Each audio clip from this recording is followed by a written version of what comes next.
when Dwayne was talking about space weather, the conditions have been really up and down lately. I worked a guy 2 weeks ago, Crate. Don't know if you guys know where Crate is. It's over in the Mediterranean area. He was on 10 watts. So sometimes you get really good propagation. I've added 17 new countries in the last 2 months to my DX collection. I'm up to 216 now, confirmed. So, Route 66 on the air, goes through 7 o'clock Sunday night. We've got a lot of time left. Kyle, you've been the main vocal point for this. You want to say anything? More operators is always better. I mean, we eclipsed the 2022 hours worked. We broke that yesterday.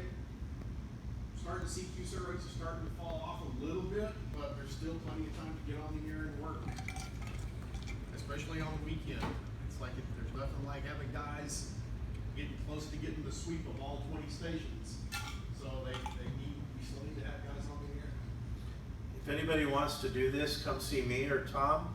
We'll get you an ID. You can go in and to the website and designate which hour, about 2 hour blocks you're going to be working. Get on. That's all I have. Yes, that kind of answers my question. I was wondering if is there anywhere we can go look and see, like Tulsa, what bands they're on and what hours? No, not like that. I couldn't find it. What I did is I went out to DX Summit, and I have it saved as a shortcut where it says Whiskey 6 asterisk, digital, and I don't do CW, sorry, but digital and voice, and I hit search, and it pulls all the spots and puts them in one listing for Whiskey 6. And then I could see who's on and who's not on. For example, I haven't seen, O's not on this year at all. They had some other issues going on. But A's been on very sporadically.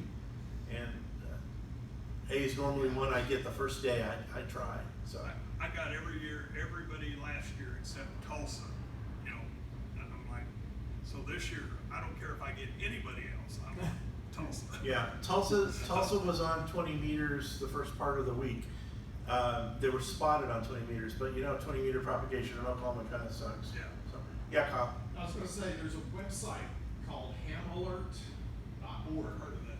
And it's an app that you can download to your phone, and you basically can go in and build little conditional, they call them a trigger, where you go in and say, hey, as an example, hey, I'm looking for Iowa on 15 meters, CW, and I need to confirm on Logbook of the World.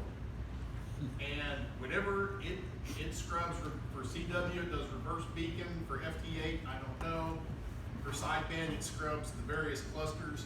And when it sees something that meets the criteria that you described, it will send a notification to your phone to say, hey, and I've already gotten a couple of them this morning. It says, hey, Iowa's up on 15 on CW. And I'm like, but I'm here.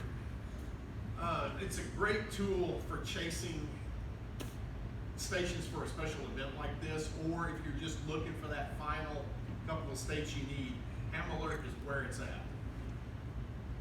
I had a 3 o'clock alert for Antarctica the other day. AM? Yeah. This is the busy time down in Antarctica for you guys that collect DX, and there's like 11 stations that are manned this time of year. Most of them have ham radio stations built into it.